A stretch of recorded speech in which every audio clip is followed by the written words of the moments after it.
నమస్తే రమ్మగారు. నమస్తే జయ. రమ్మగారు, చందమామ కథ ఒకటి చెప్తారా? చెప్తాను జయ. పూర్వమట ఈ సహ్యాద్రి పర్వతాలు అవి కొండలు ఉన్నాయి కదా, అక్కడ కొంతమంది రాక్షసులు ఉండేవాళ్ళట. అయితే ఈ రాక్షసులు చాలా మంది ఉండేవాళ్ళు. క్రమంగా అటటటట పోయారు. వాళ్ళు కూడా తగ్గిపోయారు. మరి రావణాసురుడి తర్వాత అందరు తగ్గిపోలా.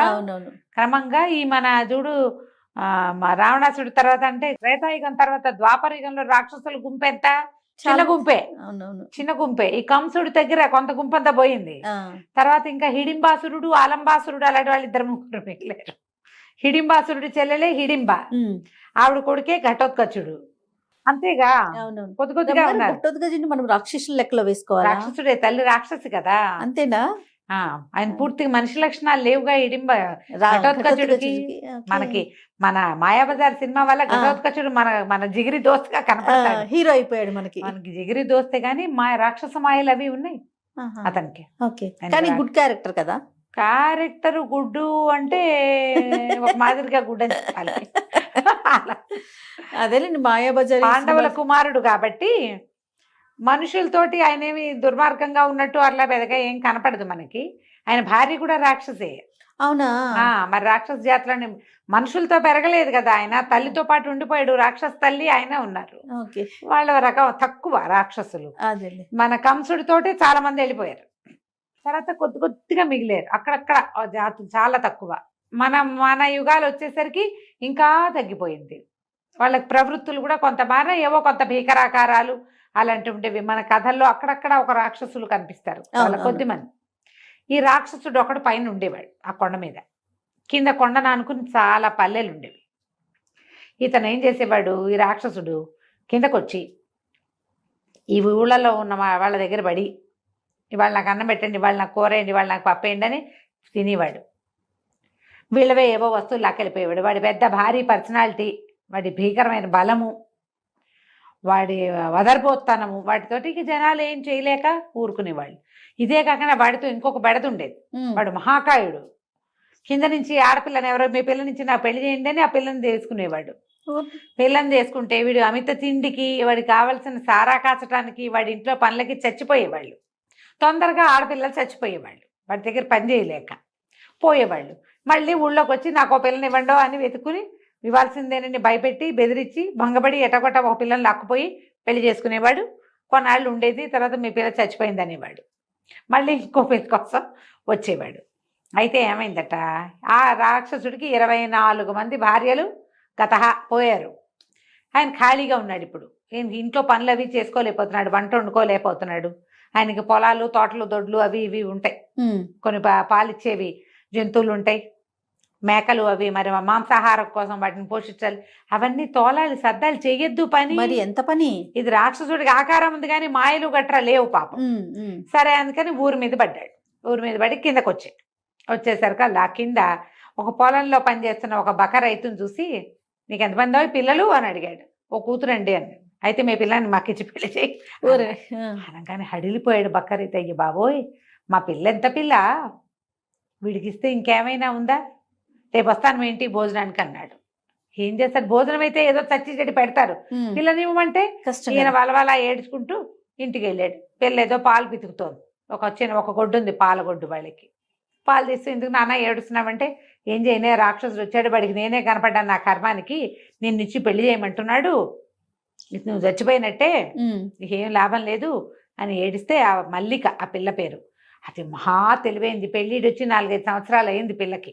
పిల్ల ఈడేరి 4-5 ఏళ్ళు ఏంటంటే ఓ 18 ఏళ్ళు 19 ఏళ్ళ పిల్ల అనుకో. అది గట్టిది, మహా తెలివైంది, పనిమంతురాలు. నాన్న అనవసరంగా ఏడవబాక నాన్న, ఒక ప్లాన్ చెప్తా, నేనే మాటలు మాట్లాడతానో అవే మాట్లాడాలి, నేను చెప్పిన పని చేస్తావా. తండ్రి పిల్ల తెలివితేటల మీద చాలా నమ్మకం ఆయనకి. అంతకుముందు గొడ్డు గోదా కూడా లేదు. ఇప్పుడు పాలగొడ్డు ఉంది, ఒక 1/2 మేకలు ఉన్నాయి వాళ్ళకి, ఓ 25-30 కోళ్ళు ఉన్నాయి. అన్నిటి గుడ్లు పెడితే చక్కగా పావలా దాచిపెడుతుంది. అది పెద్ద మగైన పిల్ల. సరేనన్నాడు. అయితే ఏం చెప్పిన ప్రకారం సరే ఏం చేశారు, ఈయన పోయి వంట కుందేళ్ళు, వంట వండుకునేందుకు బలిసిన కుందేళ్ళని కొనుక్కొచ్చాడు. బోళ్ళు ఖర్చు పెట్టాడు బాగా. కుందేళ్ళు పిల్ల చక్కగా కుందేళ్ళని బ్రహ్మాండంగా మసాలా గిసాలా దట్టించి ఊరు చేసింది. పెద్ద అండా నిండా కూర చేసింది. అక్కడి నుంచి మంచి రుచికరమైన సారా ఒకటి కొనుక్కొచ్చారు పళ్ళతోటి. ఓ పేపాడది.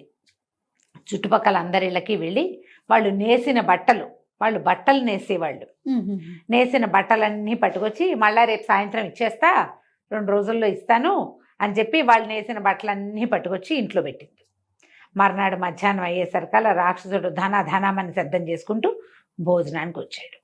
పిల్లని చూశాడు. పిల్ల ఎత్తరిగా బాగానే ఉంది, పనిమంతురాలే ఉంది, ఇల్లు బాకిలి శుభ్రంగా ఉన్నాయి, కూర్చోండి భోజనం చేద్దురు కానీ అన్నది. ఆయన కూర్చున్నాడు. కూర్చుంటే పెద్ద అండా నిండా కూర పెట్టింది. అక్కడ కూర చూశాడు. పక్కన సారా పీప ఉంది, బట్టలన్నీ పెట్టున్నాయి. ఆ పిల్ల ఎట్లా పెట్టిందంటే భోజనాలు చేసే గదిలో ఓ పక్కంతా లైన్గా బట్టలు పేర్చి పెట్టింది, ఎత్తుగా ఒకదాని మీద ఒకటి. నేసిన బట్టలు ఏం చేస్తారు, ఇట్లా ఇట్లా మూర కొలతలతోటి మడుస్తారా, అవి ఇంత ఎత్తొస్తాయి కదా, అట్టటి ఒక్కొక్కటి 10 చొప్పున 10 14 పెట్టింది. అన్నీ మంచి మంచి బట్టలు రంగులువి. సరే భోజనాన్ని కూర్చుని కూర ఒకటి ముక్క నోట్లో వేసుకుని, ఈ కూరకి మీకు చాలా ఖర్చు అయి ఉండాలి, నేను తిండి పుష్టి గలవాడిని, కొంచెం నాకు తిండి జాస్తే పుష్టి అయిన వాడిని, కూర కూడా మంచి రుచిగా ఉందంటే, ఏం ఖర్చులేండి, అంత పెద్ద ఖర్చు ఏం కాదు, ఎలకలు లేవు అన్నది. అనగానే ఇంకో ముక్క నోటు వేసుకుని, ఏమిటిది ఎలకలతోటి ఉండేవా అన్నాడు. అవునండి, ఈ దొడ్డంతా ఎలకలుంటే ఏముంది, ఓ 25 పట్టేమంటే కూర, ఏం ఖర్చు, దీని పెద్ద ఖర్చు ఏం లేదు, అంతగా తక్కువైంది అనుకోండి ఓ చారెడు శనగపిండి వేస్తాం అంతేగా అన్నది. ఇంకో 2-3 ముక్కలు తీసి నోట్లో వేసుకున్నాడు. శనగపిండి వేసినట్లేదు, మృదువుగా ఉంది కూర. ఎంత బాగుందో, ఎలుకలతోటే ఇంత రుచైన కూర, భలే బాగా ఉండేవే అన్నాడు. అక్కడి నుంచి ఏం చేశాడు, ఆ సారా పీప ఊహించద్దు నువ్వు, ఆ రుచిని ఊహించద్దు. అక్కడి నుంచి ఆ సారా పీప ఎంత పెట్టింది, ఇంత పీప ఒకటి పెట్టింది, ఒక 10 లీటర్లది. అందులోంచి ఒక లోటాడు సారా తీసుకుని అటు నోట్లో పోసుకుని, ఆహాహా చాలా బాగుంది, ఈ సారాకైనా మీకు చాలా ఖర్చు అయ్యి ఉండాలన్నాడు. అనేసరికి ఈయన అన్నాడు, పిల్ల తండ్రి మల్లిక వాళ్ళ నాన్న, ఖర్చుదేముందండి, సారాకేమవుతుంది, కుళ్ళిన పళ్ళన్నీ కుళ్ళితే వాటిని సారాగా చేస్తాం. ఏమిటి కుళ్ళిన పళ్ళతో ఇంత రుచికరమైన సారా వస్తుంది, సారాలు ఎలా వస్తాయి, మంచి ద్రాక్షాసవము అవి ఫ్రెష్ పండుతోటి అద్భుతమైన రుచి వస్తుంది, లేకపోతే ఏదో కుళ్ళు మళ్ళు వాసన వస్తూ ఉంటుంది. మత్తు కావటం కోసం తాగుతారు కానీ రుచి కాదు అందులో ప్రాధాన్యం. టేస్టీగా ఉండాలంటే ఫ్రెష్ ఫ్రూట్ తోటే చెయ్యాలి. ఇంకో 2 లోటాలు తాగి, ఆహాహా ఎంత బాగుంది, కుళ్ళిన పళ్ళతోటేనా అన్నాడు. అన్నాక అటు ఇటు చూసి, నీకు ఇంకేమైనా పనులు వచ్చా అంటే, నేస్తానండి, ఇగో ఈ వారం అంతా నేసాను, ఇంకా వెళ్ళాలి మార్కెట్ కానీ. తీరా చూస్తే వాడి కళ్ళు పట్టల, ఇక్కడి నుంచి అక్కడ దాకా ఉన్నాయి మొత్తం బట్టలు. ఇదేం దుంపదేగా, పిల్ల ఎంత తెలివిగా ఉంది, ఎలుకలతో ఇంత రుచికరమైన కూరండిది, కుళ్ళిన పళ్ళతోటి సారా చేసేసింది, వారానికి ఇన్ని బట్టలు నేసేసింది. అమ్మ బాబాయ్ అనుకుని, అన్నిట్లోనే నీకు అన్నీ వచ్చు, ఎంతమందో పిల్లల్ని పెళ్లి చేసుకున్నాను, ఒక తెలివి తక్కువ దానికి ఇలాంటి పనులు రాలేదు, అయ్య బాబోయ్ ఎంత బాగుందో పని, చాలా బాగుంది అన్నాడు. అనేసి సరే బయటకు వచ్చాడు. బయటకు వచ్చి, మీ పిల్లని పెళ్లి చేసుకుంటాను నేను, ఏమిస్తావు నాకు అని అడిగాడు. అడిగేసరికల్లా వాళ్ళ నాన్న మొహం చిట్లిచ్చి, మేమివ్వటం ఏంటండి, మా పిల్ల చాలా పనిమంతురాలు, మామూలు పనిమంతురాలు కాదు అది, దాన్ని కనుక ఎవరికైనా పెళ్లి చేశానంటే నాకు ఎంత నష్టం వస్తుందో, నాకు కూరల ఖర్చు, పళ్ళ ఖర్చు, సారా ఖర్చు, బట్టల ఖర్చు, అన్నీ ఖర్చులే. ఆ పిల్లని పెళ్లి చేయటం అంటే డబ్బులు తీసుకుని కానీ చెయ్యను నేను. మా ఊళ్ళో షావుకారు గారికి భార్య పోయింది, పిల్లని ఇవ్వమని వెంబడబడుతున్నాడు, నా ఎత్తు ధనం పోసినా నేను ఇవ్వనన్నాను అనేసరికల్లా రాక్షసుడు అన్నాడు, ఏంటి డబ్బులు అడుగుతావా నన్ను, మీ పిల్లని రేపొద్దునే ఎత్తుకుపోతే నీకు దిక్కులేదు తెలుసా అన్నాడు. డబ్బులు ఎందుకు అడుగుతాను, నన్ను ఎట్లా అడుగుతావు, షావుకారు అంటే మనిషి కాబట్టి భయపడతాడు, నేను రాక్షసుండి నాకేం భయం, అవును పిల్ల ఎత్తుకుపోతా అన్నాడు. ఎత్తుకుపోతా అంటే ఆయన అన్నాడు, మల్లిక వాళ్ళ నాన్న, ఓహో మీకు మా అమ్మాయి సంగతి తెలియదండి, మహామకురు అది, దాన్ని ముద్దుగా బంగారు తల్లిగా చెప్పి ఏమైనా చేయించవచ్చు, ఒక్కసారి దానికి కోపం వచ్చినా, కష్టంతో వచ్చినా, ముక్కలుగా కోసినా పని చేయదు అది, కోపం వచ్చిందంటే ఇక అంత పట్టు అని, అంతే, దాంతో ముద్దుగా చేయించుకోవాలి, మీరేమిస్తారో చెప్పండి అనగానే బాగా ఆలోచించుకొని ఓ అమౌంట్ చెప్పాడు. చెప్తే నేను ఒప్పుకోలే, ఆ అమౌంట్కి అయితే కుదరదండి, మా పిల్లని వారానికి ఒక పూట ఇంటికి పంపించగలను ఆ డబ్బులకి అంతే, దాన్ని శాశ్వతంగా మీకు పెళ్ళంగా పంపించాలంటే 1 వారం అంటే 1 7 చేయాలి మీరు, అంత చేస్తే ఏమైనా చూస్తానన్నాడు.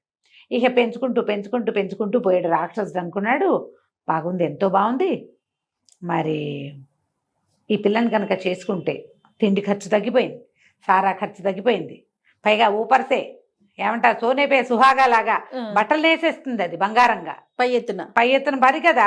అక్కడి నుంచి మనకు బోళ్ళని గొర్రెలు ఉన్నాయి కొండ మీద, గొర్రె బొచ్చుతోటి శుభ్రంగా తివాసీలు గొంగళ్ళు కూడా అక్కడ నేసేస్తుంది పిల్ల. ఎంత డబ్బు!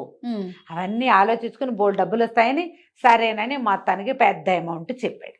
చెప్పేసరికల్లా ఈయన అన్నాడు, అలాగేనండి, మీరు ఇంటికి వెళ్ళిపోండి, ఈ పూట రేపు మొత్తం డబ్బులన్నీ తెచ్చిచ్చి మరి మా పిల్లని నిశ్చార్థం పెట్టుకోండి అని చెప్పాడు. మర్నాడు రాక్షసుడు సరేనని పెద్ద మోటాడు డబ్బులు పుచ్చుకొచ్చి ఇదిగో అమ్మాయి, నిన్ను నేను కుదుర్చుకుంటాను పెళ్ళికి అన్నాడు. అనేసరికల్లా అని ఇదిగో మీ నాన్నకి ఇవి ఇస్తున్నాను అన్నాడు. మా నాన్న సంగతి సరే, మరి నా సంగతో అంది మల్లిక. నీ సంగతి ఏమిటి అన్నాడు. నాకు కావలసినట్టుగా నన్ను పెళ్లి చేసుకునేవాడు చక్కటి ఇల్లు ఒకటి కట్టి పెట్టాలి నాకు. నేను చెప్తా నాకు ఎట్లా కావాలో, ఏ గదిలో ఏముండాలో ఇల్లు. తర్వాత నాకు మెత్తటి పక్క కావాలి. ఓహో, ఈ పక్క ఎప్పుడు ఎలా కుదురుతుంది? ఒక ప్రత్యేకమైన వస్తువుతోటి పరుపు కుట్టాలి. ఆ పక్క మీద పడుకుంటే నేను సుఖంగా పడుకున్నానా ఎంత పనైనా చేస్తా. ఇప్పుడు చేసే పనికి 100 రెట్లు చేసేస్తా. హాయిగా పడుకోవాలంటే నాకు మెత్తని పరుపు, అద్భుతమైన పరుపు కావాలి.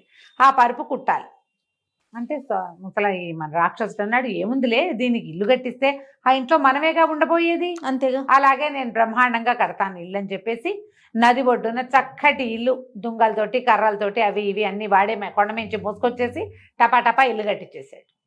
ఈ మన మల్లికి పోయి ఇల్లు చూసి వచ్చింది. ఈ ఇల్లు ఎంతో బాగుంది, కొండ కింద ఇల్లు. సరే, ఇప్పుడు నాకు పరుపు కావాలి కదా. ముసలమ్మ బాతి ఈకలు పీకుతుంది. ముసలమ్మ ఈకలు పీకినప్పుడు వచ్చి బాతి ఈకలన్నీ ఏరి దాంతో నాకు పరుపు తయారు చేద్దుగా నువ్వని చెప్పింది. ఈ బాతు ఈకలు పీకడం అంటే ఏమిటి? ఈ ముసలమ్మ ఎవరు? వీళ్ళకి సీజన్లో మంచు పడుతుంది. అప్పుడు వీళ్ళు ఏమనుకుంటారంటే చంద్రుడిలో ఉన్న ముసలమ్మ బాతీకలు పీకుతుంది, పీకి విసిరేస్తుందిట. అవన్నీ ఇట్లా పింజలుగా కింద రాలుతాయి. మంచుని బాతీకలు అంటారు. సరే, నువ్వు బాతీకలు పీకే సమయానికి రా, నా పరుపు చేసి పెట్టు. ఆ పరుపు కనుక నాకు సుఖంగా నచ్చిందా రేపే మన పెళ్ళి. ఓహో, ఈ రాక్షసుడు ఏమనుకున్నాడు, 4 నెలలు ఆగుదాం, ఏముంది మంచు పడేదాకా అని సరేనన్నాడు. ఇల్లు కట్టి తయారు చేసి పెట్టాడు. ఈ మల్లికి పోయి ఆ ఇంట్లో ఉండటం కూడా మొదలుపెట్టేసింది. ఆ ఇల్లు దాంది అయిపోయింది. అక్కడి నుంచి మంచు పడ్డం మొదలుపెట్టింది. ఈ లోపల ఈ మల్లికి ఏం చేసింది, పెద్ద గుడ్డ సంచి ఒకటి కుట్టి పెట్టుకుంది సిద్ధంగా పరుపుకి. ఈ వీడొచ్చాడు రాక్షసుడు కిందకి. సన్నగా మంచు పడుతోంది, బాతీకలన్నీ పడుతున్నాయి కదా, అవన్నీ ఏరి సంచిలో వేయమంది. వంగి లేచి ఏరటం అంటే సింపుల్ ఆ పని. వీడు వేసినట్టే కరిగిపోతోంది. చివరికి మొత్తానికి ఆ రోజు సాయంత్రానికి ఆ పరుపు నిండింది.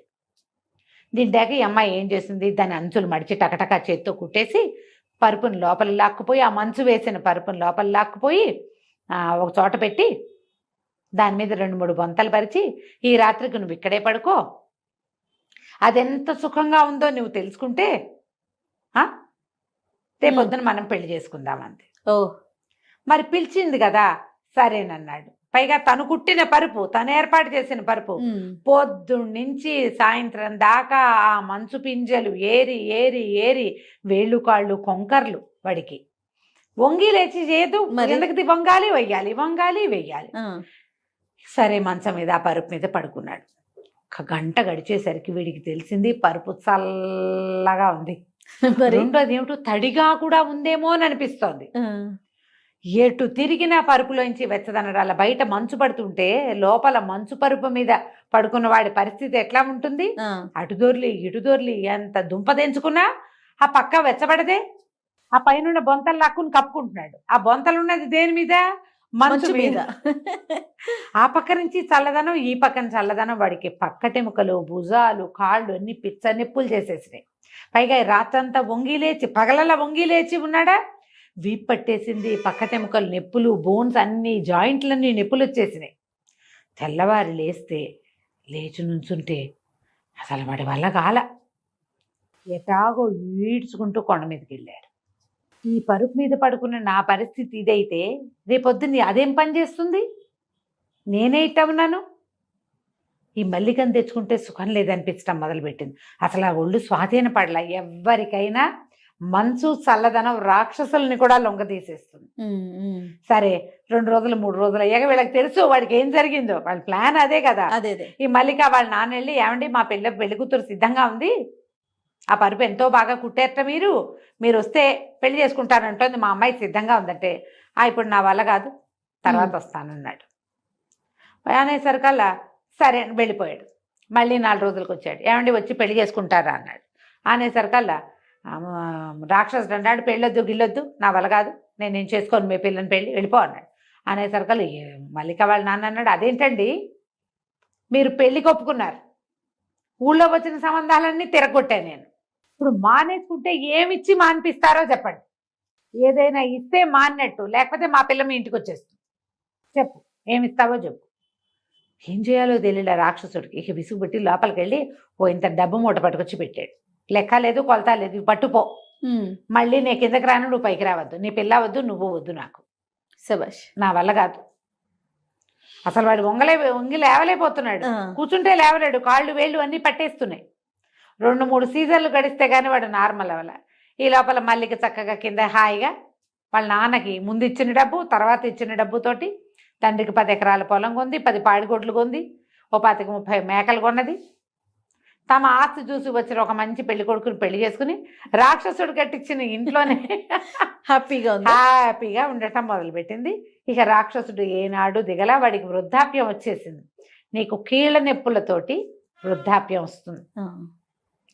పాతకాలపు కథ అయినా ఇందులో ఎట్లా చెప్పారు చూడు, ఎవరైతే చల్లదనానికి ఇబ్బంది పడతారో వాళ్ళు ఏం చేయాలి, ఇట్లా చల్లదనాల్లో తిరిగారా ఓల్డేజ్ వచ్చేస్తుంది తొందరగా కదా, సూట్ కానివి చేయకూడదు. ఈ కథలో మార్గం మాటలు అవే కదా, అది సారాంశం. అది చాలా బాగుంది. కథ కంచికి మనం ఇంటికి. చాలా చాలా బాగుంది రమ్మగారు. నమస్తే. నమస్తే నమస్తే రమ్మగారు. నమస్తే రమ్మగారు. మంచి తమాషా కథ ఏదైనా ఉంటే ఒకటి చెప్పండి. పల్లెటూరు కథ చెప్తాం ఒకటి. ఓకే. పూర్వం ఒక పల్లెటూరులోనట ఒక రైతుకి 2-3 పిల్లలు ఉండేవాళ్ళు. అయితే వాళ్ళలో ఆఖరి వాడి పేరు సోములు. అయితే సోములు ఏంటంటే వీడు చాలా తెలివైనవాడు, ధైర్య సాహసాలు ఉన్నవాడు. కానీ వాడు తన తెలివిని తన సాహసాన్ని ఎప్పుడూ ప్రదర్శించేవాడు కాదు. నిండుకుండా వీడి సంగతి ఎవరికి తెలియదు అనేవాళ్ళు. అయితే ఓసారి వాళ్ళ పొలంలో నాట్లేస్తుంటే వాళ్ళ నాన్న ఇంటి నుంచి అన్నం తెమ్మన్నాడు. అంటే మన పొలంలో నాట్లేస్తే ఫ్రెండ్స్ 5-6 మంది కలిసి వేశారనుకో, వీళ్ళందరికీ అన్నం పెట్టే పూచి మందనమాట. అదే మన వైపు కంటే ఇది కొంచెము ఈ తిరుపతి చుట్టుపక్కల ఊళ్ళల్లో బాగా కనపడుతుంది. ఆ వైపు చిత్తూరు ఆ ప్రాంతాల్లో ఏంటంటే ఒకళ్ళకొకళ్ళు సాయాలు వెళ్తాం అన్నమాట. ఒకళ్ళకొకళ్ళు సాయం వెళ్తారు. మీ పొలంలో ఇవాళ పనిచేస్తాం, మా పొలంలో రేపు పనిచేస్తాం. ఎవరి పొలంలో పనిచేస్తున్నారో వాళ్ళు ఆ పూటకి సంకటేయటం. ఓకే. అది బాగా కనిపిస్తుంది. ఆ కథల్లో కూడా భలే కనిపిస్తాయి. ఆయన పేరు నామిని సుబ్రహ్మణ్యం నాయుడు గారి కథల్లో బాగా కనిపిస్తాయి. ఈ కుర్రాడు ఏం చేశాడు, అంబలు గాయించుకుని వాళ్ళ అమ్మతోటి అంబలి దుత్త పుచ్చుకొస్తుంటే పొలంలో ఏదో చిన్న చెట్టు వేరు కాలికి తగులుకుని ముందుకు పడ్డాడు. పడేసరికల్లా మా అంబలి దుత్త పగిలిపోయింది. వాళ్ళ నాన్న చెడదిట్టాడు. మరి నిండుకుండా అంటే కుండ పగలేసావు నువ్వు, పనికి మాలిన వాడివి, ఓ మాట లేదు మంతి లేదు, ఓ ఇది లేదు అది లేదు, నీకేముందో నీకే తెలీదు అని తెగదిట్టి, ఇంట్లో నుంచి నీ బతుకు నువ్వు బతుకు, ఇక నేను పోషించలేను, బంగారం అంటే కుండ పగలగొట్టావు, కుండెడు అంబలు పగలగొట్టేసావు, పడబోసేసావు, ఇప్పుడు మళ్ళీ జయించాలని తిట్టాడు. తిట్టేసరికల్లా సోములు అన్నాడు, ఇన్ని మాటలు పడి నేను మాత్రం ఎందుకుంటాను నాన్న, నాకు ఒక మంచిది ఇనప గద ఉక్కు గద చేయించివు, అది ఇవ్వు చాలు, నా బతుకు నేను బతుకుతా, నీ జోలికి నేను రానన్నాడు. వాళ్ళ నాన్న ఏం చేశాడు, ఒక అరమణుగుతోటి ఇనుముతోటి ఒక గద చేయించాడు. వీడు దాన్ని పళక్కమని విరిచేశాడు. ఇది గట్టిగా లేదు, ఇంకా గట్టిది కావాలన్నాడు. ఒక మణుగు పెట్టి చేయించాడు. ఆ మణుగుది విరిచేశాడు, ఉంచేశాడు దాన్ని. తర్వాత 2 మణుగులు పెట్టి మంచి ఉక్కు గద ఒకటి చేయించి ఇస్తే ఆ గదని వీడు గట్టిగా నొక్కితే వంకర పోయింది, కానీ పర్వాలేదులే ఇది పనికొస్తుంది, ఇది వాడుకుంటాను నేను అన్నాడు. ఆ గదని చేత్తో పుచ్చుకొని తన దారిని తను పోయాడు. ఆ కాలంలో పిల్లల్ని ఇట్లా వదిలిపెట్టేసేవాడు. వాడు బతుకుతాడు, ఫలానా వాళ్ళ అబ్బాయి నేను చెప్తాడు, తర్వాత ఎప్పుడు వచ్చి కనపడతాడు నాన్నకి. ఈ 25 ఏళ్ళు వచ్చినా మనమే వెనకాల పడి అమ్మా నాన్న అన్నం చూసి చిక్కుడుకాయ కూర ఇష్టం, వంకాయ వేపుడు ఇష్టం అంటా లేవు పాతకాలంలో. నాకు తెలిసిన కాలంలో కూడా పిల్లల్ని పనిలో పెట్టి వదిలేసేవాడు, ఊరికే మంచి చెడ్డ కనుక్కునేవాడు, కాచి కాపాడ్డా లేవు అసలు.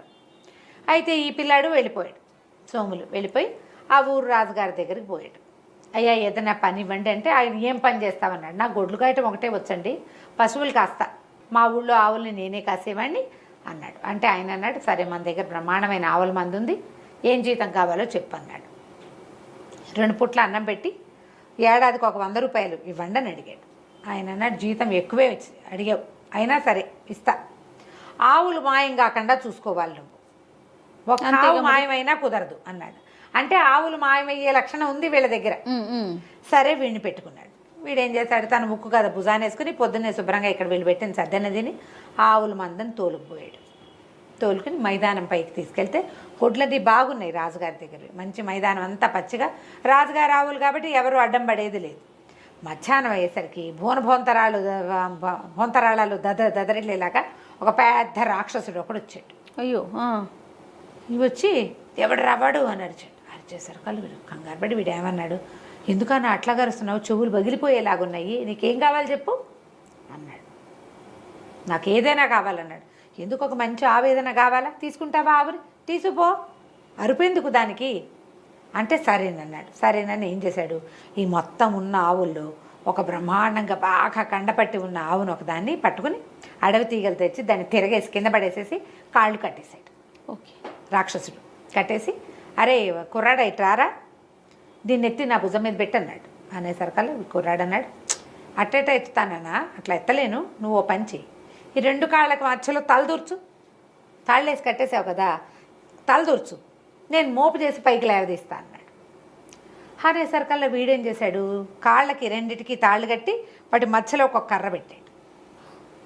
దాని మధ్యలోకి తలదూరిస్తే వీటితో లేవదీస్తాడని. అదేలేండి, ఇది కొంచెం పాతకాలపు పద్ధతులు తెలిసిన వాళ్ళకి అర్థమవుతుంది ఎట్లా లేవదీస్తాడు అని. వీడేం చేశాడు, రాక్షసుడు ఇట్లా వంగి ఆ కర్రకిను ఆవుకి మధ్యలోకి ఇట్లా తలదూర్చంగానే మనవాడు ఏం చేశాడు, ఆ వంచుతూ ఉండగానే ఉక్కు కాదు ఉందిగా వీడి దగ్గర పెట్టి పడేయాలి, మన తలకాయ పగలు కొట్టేశాడు. వాడు వంగాడు, చేతులు అవి ఏమి వాడు స్వాధీనంలో ఉండవు, మనుషులు వంగినప్పుడు ఎట్లా స్వాధీనంలో ఉంటుంది. అవును అవును. అక్కడి నుంచి తలకాయ కొట్టేసి పటా నడ్డి మీద దెబ్బలు కొట్టేశాడు. కొట్టేసరికల్లా ఆవు మీదకి వేయించి పక్కకు పడిపోయాడు. వాడు మెడ విరిగిపోయి చచ్చిపోయాడు రాక్షసుడు. వీడేం చేశాడు, ముందు ఆవు కట్లోడు తీసేసి దాన్ని చరిచి భయం తీర్చి దాన్ని వదిలేశాడు. అక్కడి నుంచి ఈ రాక్షసుడి మెడ, అక్కడ వీడికి చిన్న కత్తులు లాంటి సాధనాలు ఉన్నాయి, ఈ ఆవులతో పాటు వెళ్ళేటప్పుడు పులులు వస్తే ఉంటాయని చిన్నవి ఇచ్చారు అక్కడ వాళ్ళు, చిన్న సంచి లాంటిది. ఆ రాక్షసుడి కుత్తుకు కోసేసాడు. ఆ కుత్తుకని తీసుకెళ్ళి మెడని తీసుకుపోయి తలని చెట్ల గుబురులో దాచిపెట్టాడు. అక్కడి నుంచి పక్కన వాగు, నీళ్ళున్న వాగుంది, ఓ పక్కంతా కొంచెం మేటగా ఉంది. అక్కడ కూర్చుని కాసేపు ఈ కర్రతో తవ్వి ఈ రాక్షసుడి శరీరాన్ని అందులోకి దొర్లించేసి ఇసుక పోసి కప్పేశాడు. సాయంత్రం ఆవులు తోలుకుపోయాడు. రాజుగారు ఆవులన్నీ లెక్కెట్టిచ్చారు. అన్ని ఆవులు ఉన్నాయి. ఏమిటో విశేషాలు మైదానంలో అన్నారు. ఏమున్నాయండి, చక్కటి పచ్చికుంది, ఆవులు హాయిగా మేసాయి, ఇంకేముంది విశేషం అన్నాడు సోములు. ఇంకేం విశేషాలు లేవా అని అడిగాడు రాజుగారు. ఏం లేవండి అన్నాడు. ఇదేనండి విశేషం, ఇంకేముంటాయండి అన్నాడు. అనగానే నేను ఆశ్చర్యపోయాడు. సరే ఊరుకున్నారు. మర్నాడు మళ్ళీ ఆవులను తోలుకుపోయాడు మనవాడు. అన్నం తిన్నాడు, చక్కగా ఆవులను తోలుకెళ్తే మధ్యాహ్నానికల్లా 2వ రాక్షసుడు వచ్చేసాడు. వాడు అన్న, మా తమ్ముడేట్రా ఏం చేసావురా అంటే, నేనేం చేశానన్నా, ఆవును మెడబెట్టి పట్టి పంపించాను, నాకేం తెలుసు అంటే, సరే నేను కూడా ఆవును పట్టుకెళ్తాను. పట్టుకెళ్ళని సేమ్ మెథడ్, ఆ ఆవు 2 కాళ్ళు ముందు వెనకాల కట్టేసి మధ్యలో ఒక కర్ర దూర్చి తల అందులో పెట్టే లోపల వీడు వెనకాల నుంచి కొట్టేశాడు.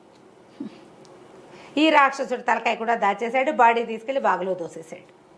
సాయంకాలం మళ్ళీ రాజుగారి దగ్గరికి పోయాడు. పశువుల శాలకెళ్ళంగానే లెక్కెట్టారు, చూసుకున్నారు. ఏమిటి విశేషాలంటే, ఏమున్నాయండి, ఇవాళ మబ్బేసిందండి, అట్టే ఎండలేదు, ఓ జల్లు పడుతుందేమోనని కూడా అనిపించిందండి, అదేనండి విశేషం అన్నాడు.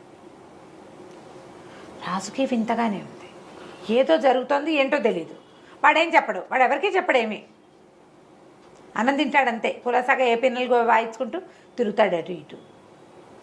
ఏం లేదు. 3వ రోజు మళ్ళీ ఇంకో రాక్షసుడు వచ్చాడు. తుంపదగా ఇంతమంది వస్తున్నారని వాడిని కూడా ఇదే శాస్తి పట్టించాడు మనవాడు. ఓకే, వాళ్ళు తెలివి గల వాళ్ళు కాదు, బలం ఉన్న వాళ్ళు అంతే. వీడికి తెలివి బలము 2 ఉన్నాయి కుర్రాడికి. సాయంకాలం ఇంటికి వెళ్ళగానే రాజుగారు అడిగితే ఏమన్నాడు, ఒక ఆవు ఈయన ఒప్పుగా ఉందండి, రేపు ఇంతుందేమో చూద్దారండి, దాన్ని తీసుకెళ్ళొద్దండి, కట్టేస్తానండి, అదేనండి విశేషం అన్నాడు. 4వ రోజు ఒక ముసిలి రాక్షసి వచ్చింది వీళ్ళ దగ్గరికి, ఈ కుర్రాడి దగ్గరికి. ఏర్రా నా ముగ్గురు కొడుకులు ఏమైపోయారా, కనపట్టలేదు, నువ్వే ఏదో చేసావు వాళ్ళని అనేసి మీద పడింది. అది బక్కగా ఉంది కానీ రాక్షసి పళ్ళు గిళ్ళు భయంకరంగా ఉన్నాయి, మిడిగుడ్లు. అక్కడి నుంచి మనవాడు ఏం చేశాడు, ఆ మీద పడింది దాన్ని అదిటా మీద పడుతుంటే పక్కకి తప్పుకుని కింద పడేలాగా చేశాడు. తన ముక్కు గద పెట్టి ఆ మూసలు దాన్ని కాళ్ళు విరగొట్టేశాడు.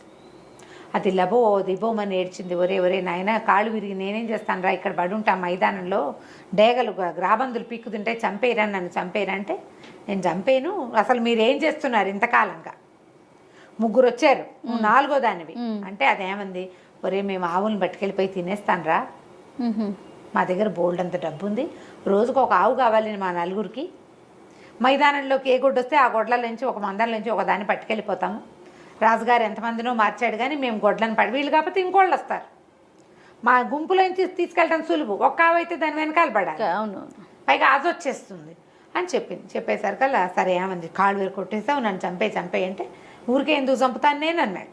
వాళ్ళు నన్ను చంపుతారని భయంతో చంపేశాను వాళ్ళని, నువ్వు నన్నేం చేయలేవు, ముసలిదానివి, నీ కాళ్ళేమో విరిగిపోయినాయి అనగానే బాబు నీ పుణ్యం ఉంటుంది, ఇలా ముందుకెళ్ళు, అక్కడ పెద్ద గుహ ఉంది, గుహ తలుపు తీసుకుని లోపలికి వెళ్తే ఓ పెట్టె నిండా బంగారం, ఓ పెట్టె నిండా వెండి ఉందిరా, కావాలంటే అవి తెచ్చుకో, ఇంకా అక్కడ ఎవ్వరు లేరు, మేము నలుగురం అయిపోయాం కదా, నన్ను చంపే అంటే ఆ ముసలిదాన్ని కూడా కుత్తు కోసేసి దాచేసాడు. ముసలమ్మని బాడీ ఏమో బాగులోకి తోసేసి మట్టి పోసేసాడు, తలకాయని తీసిపోయి ఆ చెట్ల బుర్రలో దాచేశాడు. 4 తలలు ఉన్నాయి అక్కడ. వీడేం చేశాడు, వెండి బంగారం పోయి 2 పెట్టెల్లో ఉన్న వెండి బంగారం తెచ్చుకున్నాడు. ఇట్లా వెండి బంగారం తెచ్చుకున్నవాడు ఎవరికి చెప్పకుండా ఉంటాడా, ఎవరో ఒకళ్ళకి చెప్పేయాలి, చచ్చిపోతారు లేకపోతే. అవునవును, వాడు ఎవరితోటి మాట్లాడలే, చెప్పలా. 5-6 రోజుల తర్వాత వీడు ఒక రోజు ఆవుల్ని తోలుకుని ఇంటికి వెళ్ళేసరికల్లా రాజుగారికి కనపడడానికి వెళ్ళాడు. కనపడడానికి వెళ్తే ఎవరు రాజుగారి దేవుడిలో వాకిట్లో ఆయన లేడు. సాయంత్రం ఆవులు వచ్చే వేళకి ఆయన నుంచునేవాడు, వాళ్ళు లేడు. లోపల నుంచి ఏడుపులు పెడబబ్బులు వినిపిస్తున్నాయి, పరిగెత్తుకుంటూ లోపలికి వెళ్ళాడు. ఏమైందండి అంటే ఒకడు 3 కన్నుల రాక్షసుడు ఇంకోడు ఉన్నట్టు ఆ ఊరికి రెండో వైపు. ఓహో, వాడు రాజకుమారిని ఎత్తుకుపోయాడు. వాడు ఏం చెప్పాడు, మీ వంటవాడికి ఇచ్చి రాజకుమారిని పంపించు, లేకపోతే నేను ఈ మొత్తం ఊరి మీద పడి విరుచుకు తింటానన్నాడు. ఏమీ చేయలేక ఇచ్చి పంపించాం. వంటవాడు రాజకుమారి పోయారు వాడి వెనకాల పడి. వంటవాడిని ఎందుకు పంపమన్నాడో తెలియదు, వండించుకోవడానికేమో మరి బహుశా రాజకుమారినే వండిస్తాడా ఏం వండిస్తాడో తెలియదు. అక్కడి నుంచి కుర్రాడు అన్నాడు సరేలే నేను చూస్తానని ఓ పక్క నుంచి బయలుదేరాడు. ఎక్కడున్నాడు, 3 కన్నుల రాక్షసుడు ఒకడున్నాడు. వాడి కోసం అని ఉత్తరం వైపు గుహల వైపుకు వెళ్ళాడు. వెళ్ళేసరికల్లా బాగా వెళ్తే ఒక పెద్ద గుహ ఉంది. ఆ రాక్షసుడు ఆ గుమ్మలో కూర్చుని ఉన్నాడు. యువతల ఒక బండ మీద రాకుమారి కూర్చుని ఏడుస్తుంది. వంటవాడు మాత్రం రాజకుమారిని అక్కడి దాకా తీసిపోయి వీడు ఒక బండ వెనకాల దాక్కుని చూస్తున్నాడు. ఆ 3 తలల రాక్షసుడు చూసేసరికల్లా వీడు ఈ మన సోముల దగ్గరికి వెళ్ళాడు. వీడి దగ్గర ఉక్కు గద ఉంది కదా, ఆ గదతోటి దగ్గరికి వెళ్ళాడు. వెళ్ళేసరికల్లా వాడన్నాడు, ఎవడరా నువ్వెందుకు వచ్చావు, నాకు వంట ఉండేవాడు చాలు, నువ్వు అక్కర్లేదు, నువ్వు పశువులు కాసేవాడిలాగా ఉన్నావు అనేసరికల్లా వీడేం చేశాడు, ఈ ఉక్కు గద కాస్త వాడి మొహం మీద విసిరేసాడు. అయితే విసిరేసే సమయంలో ఏమైంది, వీడు బొక్క బొరలా పడిపోయాడు. అది బాగా బరువు ఉంటుంది కదా, దాన్ని మన వేసి భుజం మీద వేసుకోవాలి. కిందకి పడిపోయాడు. ముందుకు పడేసరికల్లా మోచేతి దగ్గర అంతా ఇట్లా చీరుకుపోయింది. రాకుమార్తె గబగబా పరిగెత్తుకుంటూ వచ్చి వీడెవడో తనని రక్షించడానికి వచ్చాడని పమిడి కొంగు పర్రం జించి చేతికి కట్టుకట్టింది. ఓకే, ఈ మొహానికి దెబ్బ తగిలేసరికల్లా రాక్షసుడు కాస్త ఢామని వెలకిలబడ్డాడు. మొహాన్ని తగిలేసింది, ఇట్లా పడిపోయాడు. పడేసరికల్లా ఏం చేశాడు, ఈ చేతి కట్టుకట్టించుకుని పరిగెత్తుకుంటూ వెళ్ళి తన గద ఎక్కడుందో తెచ్చి వాడి మొహం మీద చిత కొట్టేశాడు. ఒక చోట దెబ్బ తగిలిన చోటే మళ్ళీ కొట్టాలి, కొత్త చోట కొట్టకూడదు. ఎక్కడ దెబ్బ తగిలిందో అక్కడే కొట్టాలి. ఒక 5-6 దెబ్బలు తగిలేసరికల్లా రాక్షసుడు కాస్త చచ్చిపోయాడు. కుర్రాడు ఏం చేశాడు, ముక్కు గద భుజాన్ని వేసుకుని వంటవాడికి అమ్మాయి గారిని ఇంటికి తీసుకుపో, మరి నేను పడుకుంటాను, నాకు నిద్ర వచ్చేస్తోంది, పొద్దునుంచి ఎండలో ఉన్నాను అని చెప్పి వెళ్ళిపోయాడు. వాడికి రాకుమార్తె వ్యవహారం వాడికి ఏం అక్కర్లా, పని చేసాడు వెళ్ళిపోయాడు అంతే. వాడి పనులన్నీ అలాగే ఉంటాయి. అక్కడి నుంచి వంటవాడు ఏం చేశాడు, రాజకుమార్తెను వెంట తీసుకెళ్ళి ఏం చెప్పాడు రాజుగారికి. వాడికి ఏమర్థమైంది, సోములకి రాజకుమార్తె కావాలి, తనకు బహుమతి కావాలి, ఆ గోళలు లేవు. వాడు చెప్పడు. ఆ రోజు రాజుగారు ఏం ప్రకటించారంటే 3 కళ్ళ రాక్షసుడి నుంచి నా పిల్లని ఎవడు రక్షిస్తాడో వాళ్ళకి నా పిల్లని ఇచ్చి పెళ్లి చేస్తానన్నాడు. ఓహో, వీడది వినలేదు, వాడికి ఆసక్తి లేదు ఆ సోములకి. వాడు పోయాడు. ఈ వంటవాడు ఏం చేశాడు, నేనే రాక్షసుని చంపేశానండి అని చెప్పాడు రాజుగారికి. రాకుమార్తెని లోపల తీసుకువెళ్ళిపోయి సేద తీర్చారు. ఆవిడకేదో అన్నం పెట్టి పడుకోబెట్టారు. వంటవాడేమో రాజుగారితో మాట్లాడాడు. అక్కడ రాజకుమార్తె లేదు. పొద్దున్న లేచేసరికల్లా వంటవాడితో మీకు పెళ్ళండి, రాకుమార్తెని పెళ్లి చేస్తానన్నాడుగా తండ్రి, ఎవరు రక్షిస్తారో వాళ్ళకి పెళ్లి చేస్తా, నేను రక్షించాను కాబట్టి పెళ్లి చేసేయండి అనగానే రాజుగారు మరి అన్నమాటకి కట్టుబడి వాడే తీసుకుపోయాడు మూడు కళ్ళ రాక్షసుడి దగ్గరికి. వాడే అక్కడి నుంచి మోసుకొచ్చాడు వెనక్కి. సో వాడితో కాబట్టి ఇక పెళ్లి చేయాల్సిందేనని నిశ్చయించుకున్నారు. మర్నాడు పొద్దున అమ్మాయి గారి పెళ్లి అని అనౌన్స్ చేశారు. అక్కడి నుంచి రాజకుమార్తె ఏమో ఈ పని మనిషికి ఎవరికో చెప్పింది, కొంగు ఎందుకు చిరిపోయింది అమ్మగారు అని అడిగితే అదేనే ఆ కుర్రాడు ఒకడు నన్ను రక్షించాడు కదా, వాడి చేతికి కట్టానే అనేసరికల్లా ఈ చెలికెత్తపోయి వాడి దగ్గర చూసింది. వాడి చేతులకి గాయాలు లేవు, ఏమీ లేవు, చేతికి కట్టానంది ఆవిడే, ఇక్కడ కాదనమాట అని అమ్మాయి ఏం చేసింది, మెల్లిగా ఆఫీస్ దాని ప్రిన్సెస్లో అందరికీ ప్రచారం చేయటం మొదలెట్టింది. వీడు కాదు ఇంకోటి ఎవడో ఉన్నాడు, వాడి చేతికి దెబ్బ తగిలిందిట, రాకుమార్తె కట్టుకట్టిందిట, కొంగేమో చిరుగుంది, పర్రుని ఈ చివరి నుంచి ఆ చివరి దాకా చిరిగిందంటే వాడి చేయి సన్నచెయ్యి అయి ఉండదు, వాడెవడో బలశాలి, వంటవాడికి ఏం బలం ఉంటుంది, వంట చేసుకుంటాడు బోడిమొహం అని ఇలా చెప్తోంది. వీడికి వంటవాడి దిలాస ఏంటి, వాడు నిద్రపోతానని వెళ్ళిపోయాడంటే వాడికి లక్ష్యం లేదు, పైగా పశువుల కాపరి కంటే వంటవాడు నయం కాదు కొంచెం, కాబట్టి నాకే ఇచ్చి పెళ్లి చేస్తారనుకున్నాడు. అక్కడి నుంచి రాజు కాసేపటికి మొత్తాన్ని మధ్యాహ్నానికి ఎవరికైతే ఈ పిల్లనిచ్చి పెళ్లి చేయబోతున్నారో వాడు రక్షించిన వాడు కాదు అనేది తెలిసిపోయింది.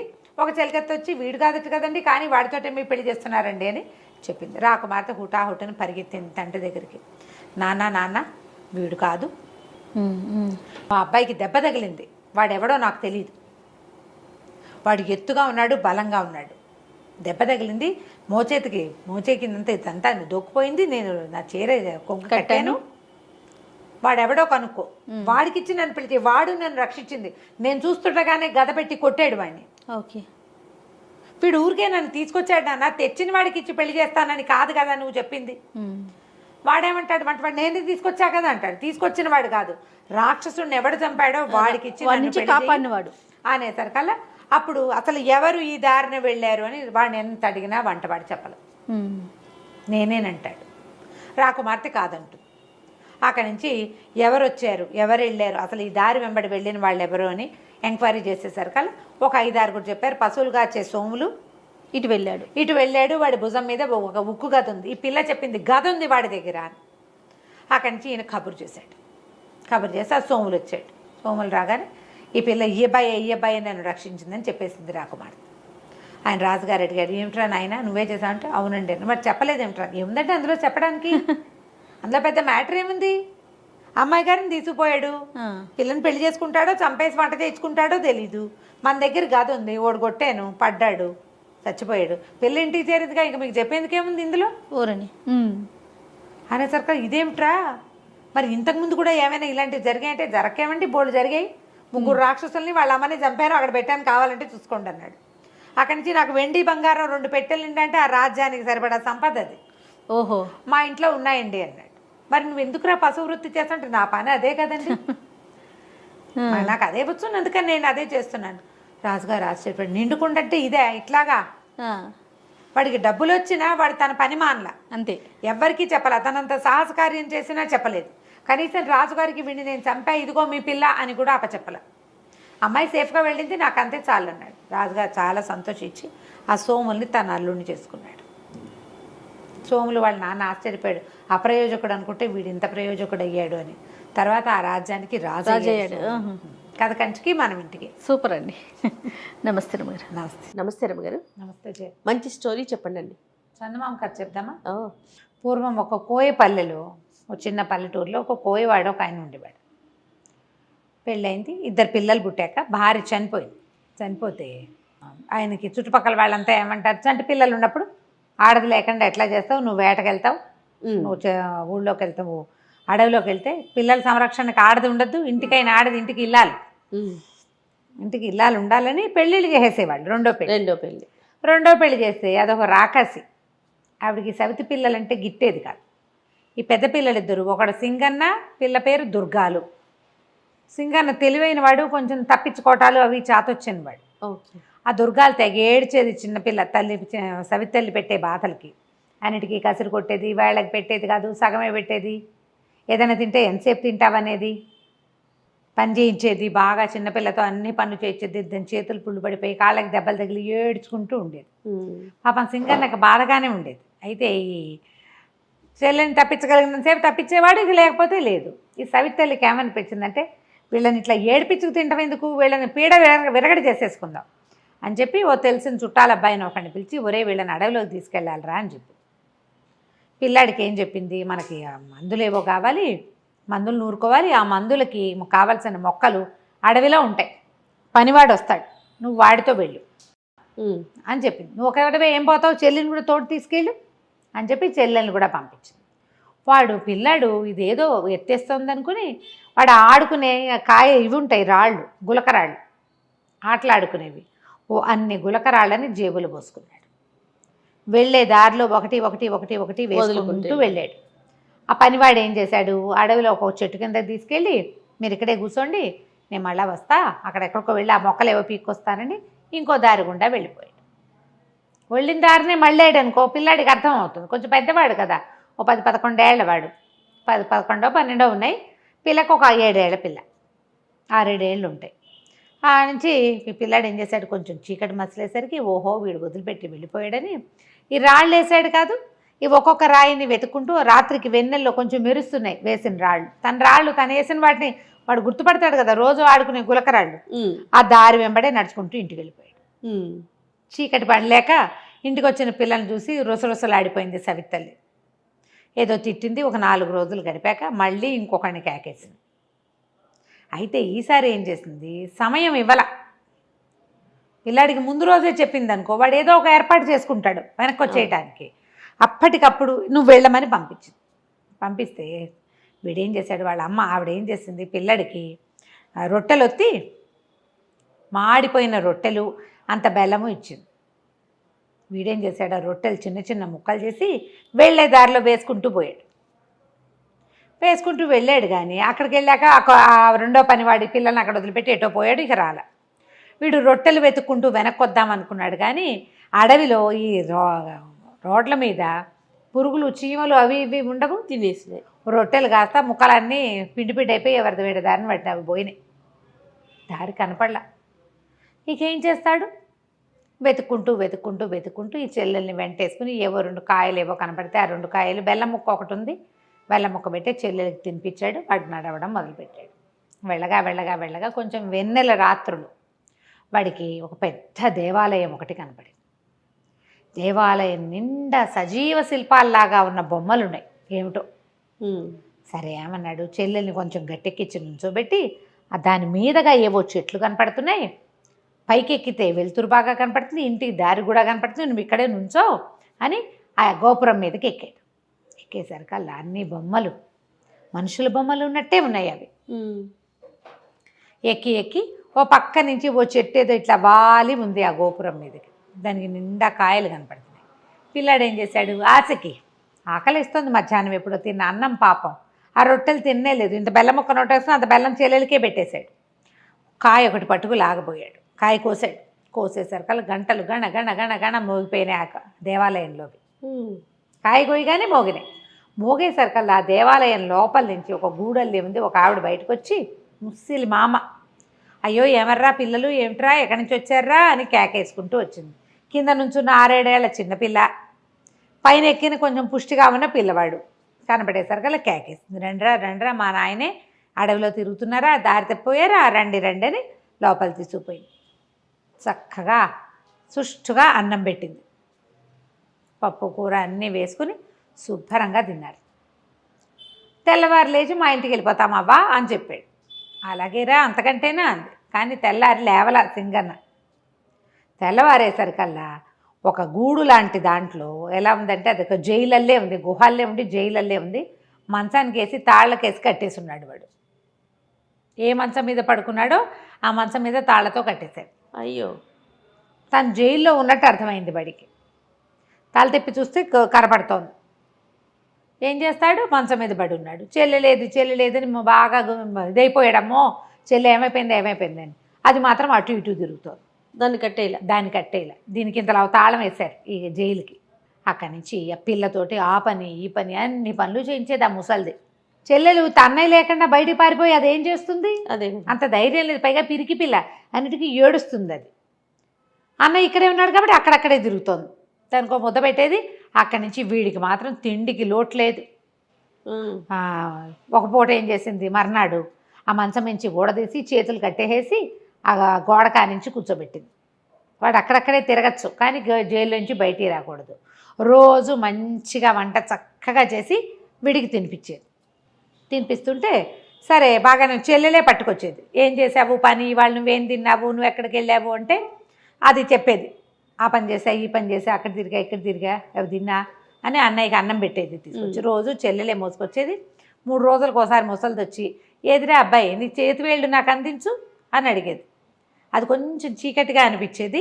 చేతివేళ్ళు బయటకు పెడితే ఆ చేతిని ఇలా ఇలా నొక్కి చూసి ఇంకా బలవలా అనేది. వీడేం చేశాడు, ఇదేదో ఎత్తేసిందని ఆ లోపల అంతా చీకటిగా ఉందిగా, అటు ఇటు చేతులు కదిపి చూస్తే ఏవో ఎండు కట్టెలు పుల్లలు చాలా ఉన్నాయి. ఓ పుల్ల తీసి సన్నగా ఉన్నదాన్ని ఏదైనా నీ చెయ్యని దిచ్చు అనగానే ఆ పుల్లని దించడం మొదలుపెట్టాడు. ఆ ఎండు పుల్ల నొక్కి చూసి ఇంకా బలవలేదు అనేది. సరికి ఇది ఏదో చేస్తోందని అనిపించింది. అయితే ఏం చేస్తుంది, దుర్గాలు ఉందిగా పిల్ల, అటు ఇటు తిరుగుతూ అది చెప్పింది, అన్నయ్య ఇవాళ ముసలిమామ ఏం చేసిందో తెలుసా, పెద్ద పొయ్యి ఉంది లోపల, ఎక్కడో లోపల గదిలో పొద్దున పేడ మోసుకెళ్తోంది. ఎందుకో పేడ మోసుకెళ్తోందని నేను కూడా వెళ్ళాను. ఆ పేడ తట్ట ఇంత తట్ట ఈ పిల్ల మొయ్యలేదని అదే మోసుకెళ్తోంది ముసలమ్మ. పెద్ద పొయ్యి ఉంది, పొయ్యి అంతా అలికింది నున్నగా, కింద మంట పెట్టాలి దానికి, పైన ఇంత పెద్ద మూకుడు ఉంది. ఎంత పెద్ద పొయ్యో ఎంత పెద్ద మూకుడో అని చెప్తే అమ్మో ఇదేదో వేస్తోంది వేషం అనుకున్నాడు. మళ్ళీ ఆ రోజు అలికిందని చెప్పిందిగా, ఆ మర్నాడు ముసలిమామ ఈ కుర్రాడిని, అరే ఇది చెయ్యని తెచ్చగానే వీడు ఎండు పుల్లు అందించాడు ఎప్పట్లాగానే. అందించేసరికి వాళ్ళు నొక్కి చూసి బలవకపోయినా సరే ఇవాళ రాత్రి కవలిచ్చేస్తా అనేసరికి అమ్మో ఏదో చేస్తోంది అనుకున్నాడు. సరే చీకటి పడ్డాక ఏం చేస్తుంది, వరే నాయన బయటికి రారా, మీ చెల్లేమో చిన్నపిల్ల, నేనేమో ముసలిదాన్ని, నాకు ఓపిక లేదు, పొయ్యి వెలిగించాలి, అది పొయ్యి దగ్గర కూర్చొని విసురుదు కానీ రా అని పిలిస్తే తీరావాడు వెళ్ళి చూసేసరికల్లా ఆ పెద్ద మూకుడు, అది ఇంత సామాన్యం కాదు, ఒక మంచి పెట్టేంత మూకుడల్లే ఉంది అది. దాంట్లో నూనె పోసి పొయ్యి ఎక్కించింది. అక్కడి నుంచి కింద మంట పెట్టింది. ఆ పొయ్యి ఎంత పొయ్యి, పెద్ద గుహలాగా ఉంది, దానికి తలుపులు కూడా ఉన్నాయి. తలుపులు తీస్తారు.